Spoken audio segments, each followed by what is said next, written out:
പുലരി വരുന്നൊരു നേരത്ത് നമ്മൾക്ക് തിരുവപ്പനയും കാണാം. മുക്കണ്ണും താടിയും പൊക്കക്കിരീടവും കാണുമ്പോൾ കൈകൾ കൂപ്പാം. എന്തും കൊടുക്കുന്ന കാരുണ്യമൂർത്തിയ മുത്തപ്പനൻ മകളെ, എന്നും നമ്മളെ കാത്തുകൊണ്ടിടും ഈ മുത്തപ്പൻ പൊന്മകളെ.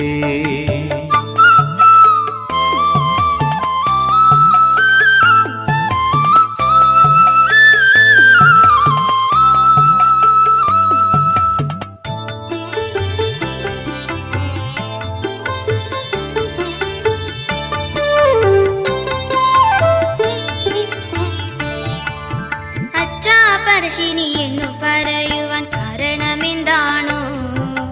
ഇങ്ങനെയാണു പറശ്ശിനി എന്നൊരു പേരതുമുണ്ടായി. പണ്ടു പറച്ചിങ്ങ കാട് വളർന്നൊരു നാടായിരുന്നതിനാ